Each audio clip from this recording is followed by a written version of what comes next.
Hello world, this is Jonathan Oliver, and I just want to take a few moments out of your day and talk about redefining an image. Redefining an image. There's going to come a time in our life when we reach a crossroads when all of us are going to want to redefine our image. What does this mean? Why would we want to do this? It could be several reasons. Maybe you weren't the nicest person when you were in high school and you're getting ready to go back to your class reunion and you want to turn over a new leaf. Maybe you lost the trust and the loyalty to your children. Maybe you want to redefine your image for your wife. Maybe for your work ethic with your employees at your job. There are several different reasons why you want to redefine your image.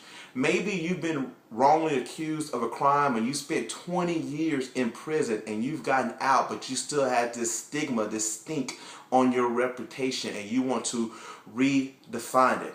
If you looked at the news recently, you probably heard and saw several stories of people that are in a process of redefining their image. Mike Rice, the basketball coach from Rutgers University, the way he treated his athletes is trying to redefine his image. Sergio Garcia, a professional golfer who made offhanded comment, trying to be funny, trying to make a joke, is in the process of redefining his image. Roy Hibbert, the center for the Indiana Pacers, who made a comment not really thinking the words that he was saying and how they were going to impact the people around him, is in the process of redefining his image.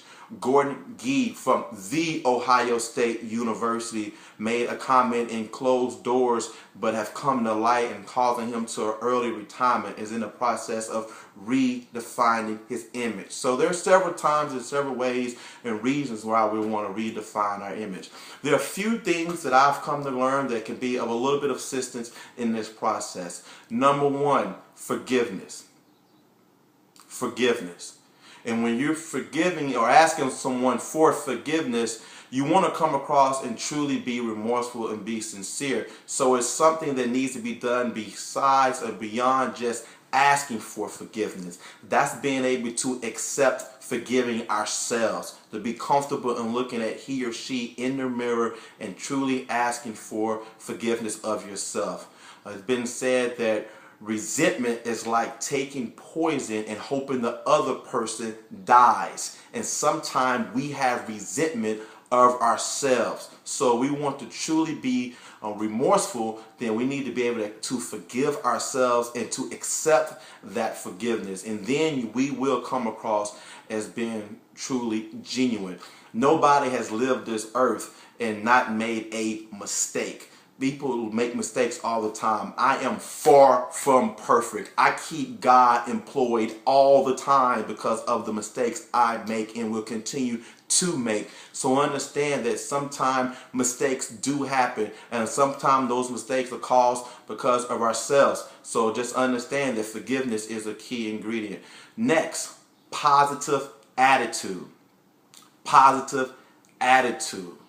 It's been said that holding on to anger is like grasping a hot coal while intending to throw it at someone else. Buddha said that. So sometimes, and it comes very clear to us, that we need to have a positive attitude. A positive attitude of the situation.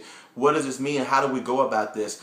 We may need to educate ourselves on an organization, on a cause. What was the motive? Why did we say what we said? Did we really think beyond just the surface level? So educating ourselves of an organization, of a cause, someone that you offended, someone that you hurt, whatever the case may be, can also add in changing our attitude. It's been said life is 10% what happens to us and 90% how we react. So it's very important on understanding attitude is going to be key in redefining this image.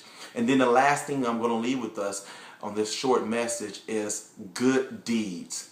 Good deeds. Napoleon Hill said, too much talk is just like chalk. You can rub it out. Deeds, not work, is what count the most. I remember growing up as a young man, and even until I just lost my great-grandmother a few years ago, if I was in a place where I was trying to get out of my comfort zone, redefine my image, whatever I was in my head, having a me, a a pity pat moment, I would take the time to pick up the phone and call my great-grandmother in Texas, knowing she's sitting out on her front porch and I text the heat by that telephone. I would pick up the phone, I would give her a call, and I would have a sincere 5 to 10 to 15 minute conversation with her. And during that time, whatever that I had in my head that I was holding on to, that I was trying to grasp with, would seem to just dissipate because I had got out of myself and began to pour into someone else's life, knowing that that conversation made her entire day. Good deeds. You need to volunteer for that organization that you offended. You may need to go and go the extra mile and go to your little kids' practices and games, have a date night with your wife, whatever the case may be, have incentives and awards and a holiday party for your employees, things of this nature to help us get out of ourselves and come across as sincere in having good deeds.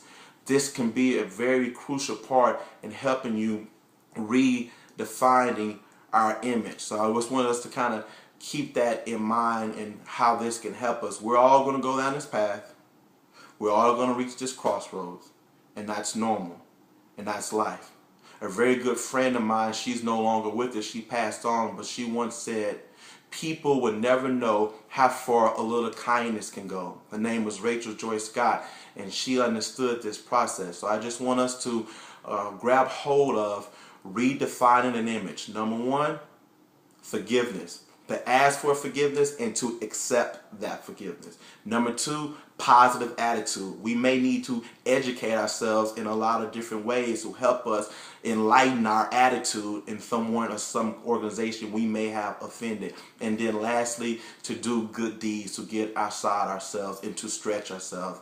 There's several different ways to go about refining an image. This is not the only way, but hopefully this has been some type of assistance with you on your journey. Until we meet again, have a great day. This is Jonathan Oliver.